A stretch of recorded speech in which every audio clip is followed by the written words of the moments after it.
Hello, what's up mga idol? Welcome back sa ating channel. Today, papakita ko sa inyo kung paano style na pag-aaral namin dito sa probinsya namin, sa Mindoro. Ito, umuwi ako ng Mindoro kasi magpapaano yung nanay ko. Dapat ito nung isang araw pa kaso umuulan, hindi maani. So, style nila, hina-harvester doon, tapos hinahakot nila pupunta rito sa kasada gamit yung kariton tsaka kalabaw. Tapos ito yung naano na niya, yan na yung naano ng inay ko. Okay, thanks God, mukhang marami. Thanks God, mukhang marami yan. Aming yun doon ng aming bukid, yan yung may kariton na yan, doon hinahakot nila. Pupunta ako doon para mas malapitan natin mano, yan kalabaw at saka kariton.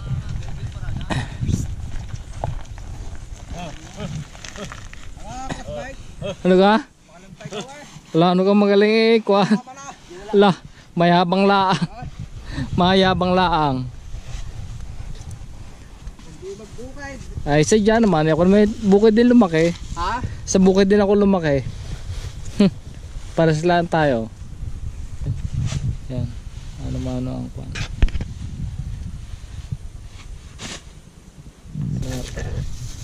Medyo putikan. Yan.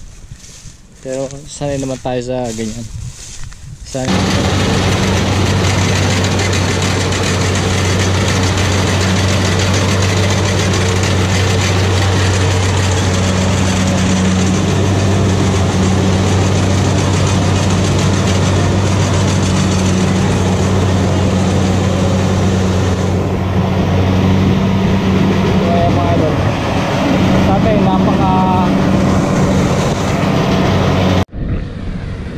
Napakadali mag-ano ngayon mga idol. Dati itong sukat ng lupa na to halos 2 hektarya.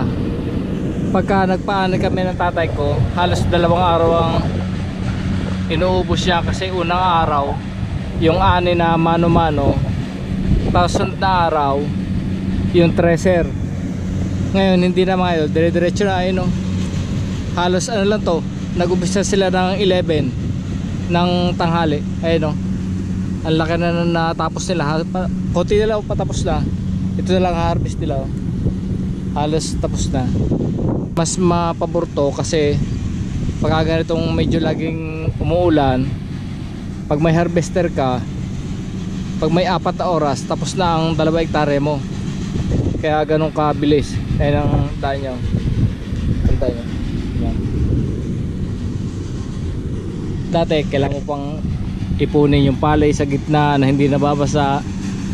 So talagang talagang dati ay mas kailangan ng maraming tao. Ang dati nag-aani rito 20 na mag-aani dito sa halos 2 hectares na to. So tingnan natin kung makasakay tayo sa harvester. Tingnan natin. Yan na.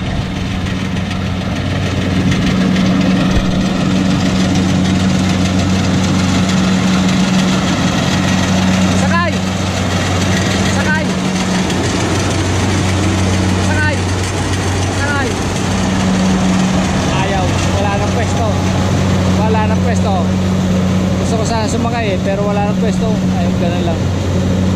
Napakabilis, di ba? Tapos yung dayami niya iwan dito sa lupa, kaya nagiging pataba din siya. Ayun, no? Ang maganda sa gatong harvester, kahit may medyo putik, netong putik, kaya niya. Hindi ko alam kung nakakailan na, pero marami nagsasabi mga 200 daw eh. Kaya daw ng 200, ewan ko lang kung tap. Wala kang mano-mano, ito kayo nag-practice eh. Para mag-ano eh. Pati handa mo mamaya ang ating kantaw. Ba? Kahit hindi ka uminom. Yan si Pulong. Pa 250 na rin. Ba, pangilan na yan? 250 pero hindi pa ubos. Ah, ba. So mga 250 na raw, 250 ka ba? Ayos. Thanks God. Kasama daw lobo, tsara daw. Ayun lang. May kasama palang dayamay. Hindi. Pero ayun o, kita malayong yun o. Kita. Yan ang mga malulupit na operator. kahit gabi na ang lamig daw mga idol. Tingnan natin yung mga naghahakot ng palay. So ganun pala pagka ano, para ready na yung sako, hugot lang ng hugot. Yan, hugot lang ng hugot.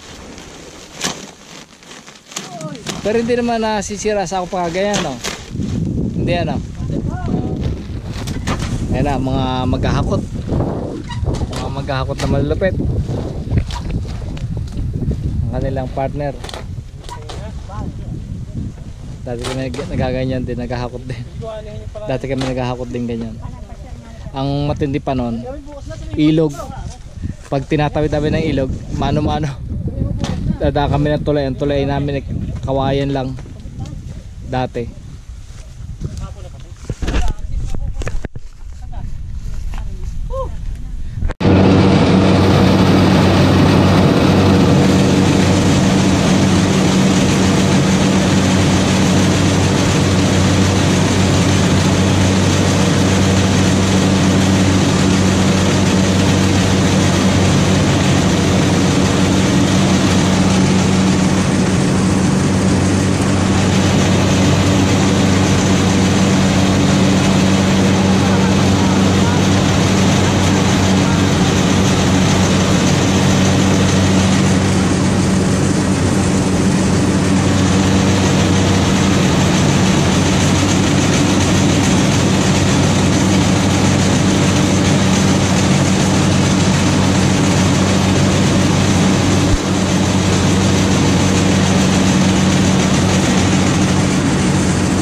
So ayan mga idol, nasa harap tayo.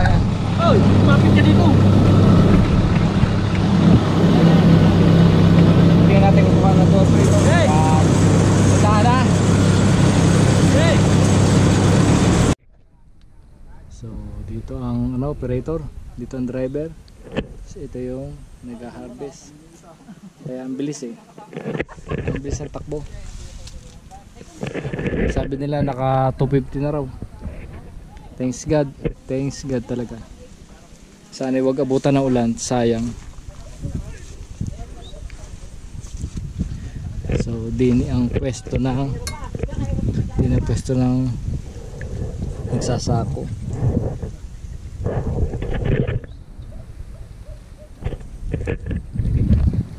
Tapos dito ang tapo ng dayami. Ayan.